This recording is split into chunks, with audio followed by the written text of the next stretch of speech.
Hey everyone. In this video I want to talk about vulnerability. Specifically, if you feel like you can't be vulnerable with a partner, then you must realize this person is not the right fit for you. You see, here's the thing. Ideally in relationships, you should feel comfortable being completely honest and authentic with the partners that you are with. And in the absence of that, the relationship doesn't have much of a foundation because trust is basically the foundation of all relationships. Well, what kind of relationship do you have if there's not enough trust to even feel like you can be honest and authentic with your partner? That's more like you two are together just for certain benefits that relationships provide, you know, the ones, and that's it. But that's not even really a relationship in my opinion, because there's no mutual support or future goals that you're both going towards. If you can't even trust each other to be honest and authentic with each other, that is not a relationship. So you should feel comfortable being vulnerable with the partners that you choose. Otherwise, you're choosing the wrong ones, because you shouldn't be entering into relationships with people that you feel you can't be vulnerable with. And this is a really important topic because a lot of guys out there, I see them online all the time, they say that all women will use your vulnerability against you, and you have a lot of men who are basically conditioning themselves to never feel any reason to be vulnerable with women because they've met so many women who use their vulnerability against them. But that doesn't mean that every woman out there is going to do that. In fact, these guys are going to hate me for saying this, but I truly believe that the men who believe in this just suck at choosing great women to be their partners. They're dating women probably based on their looks and not their personality. So what are you expecting? If you aren't going for women who actually work on themselves, then yeah, you're probably going to encounter a lot of women who will use your vulnerability against you. The same thing goes for women out there. If they choose a man who hasn't worked on himself, he's probably going to do things that will end up hurting her in the future. And I don't mean physically. Hopefully not, but that does happen as well with men who don't work on themselves. So it goes both ways. If you want to find someone who you can actually be vulnerable with, you need to find someone who actually works on themselves. They need to be mature. People who lack this maturity are not going to be able to hold space for you, to hear you talk about your emotions, and to even express your emotions in healthy manners, like crying when you lose a loved one or when something serious happens to you. There really shouldn't be any problem with you crying in front of your partner. They should be supportive enough to handle that. So if you feel like you can't do that, you're probably with the wrong person. You're probably with someone who lacks that maturity to be able to hold space for you. And to all the men out there who are probably thinking, hey Josh, crying in front of women makes them believe that you're weak.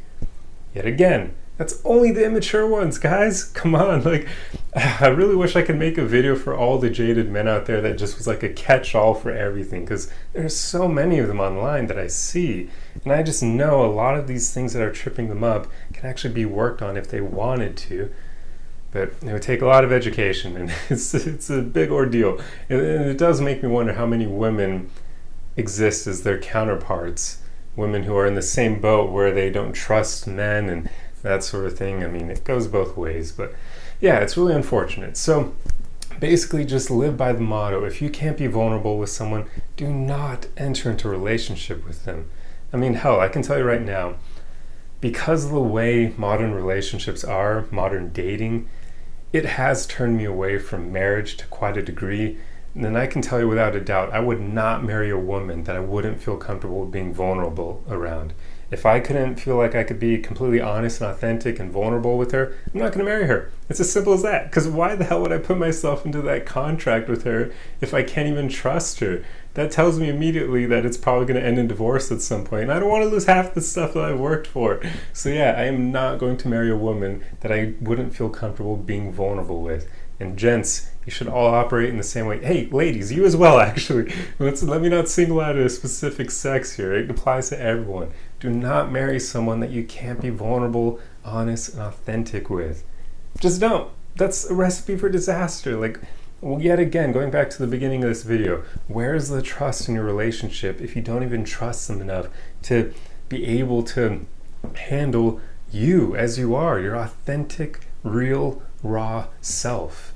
If they can't handle that, do not marry this. I would say don't even enter into long-term relationships with people like this, but I have a really long-term view of dating, and I know not everyone does. I treat dating as like an interview for a life partner. Yet again, I don't entirely know if I want to get married per se. I mean, I'll be very picky on that one. I do want to start a family, and that's the one thing that makes me think marriage is probably part of the equation, but I'm sure I could figure that out without being married. But yeah, so not everyone's going to view dating in the same way that I do, because some people are just out there for short-term fun, and by all means, do you, just be careful, because there are consequences to playing that game. Even with that, I would say try not to sleep around with people who you don't trust as well, because there is a very important psychological and like emotional aspect to that intimacy. You know what I'm talking about. And you can't ignore it. You can't act like it doesn't exist. Like one night stands with someone that you wouldn't actually want to enter into anything long term with, probably not good for your mental health. So even treat those as, well, basically just be sure you can at least trust the people that you do that with, or at least have some form of emotional connection.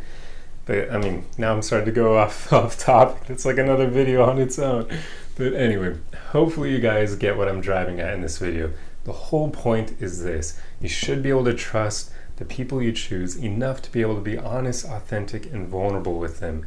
And when that's lacking, this person is not the right fit for you. They just aren't. So treat it in that way and operate from that mentality going forward. You can be vulnerable with people. In fact, it's a very good way to figure out who you actually should include in your life, because the people who can't handle your vulnerability should just be left in your past. But anyway, that's pretty much all I have for you guys in this video. I hope you were able to follow my logic here, and hopefully you see the merit behind this.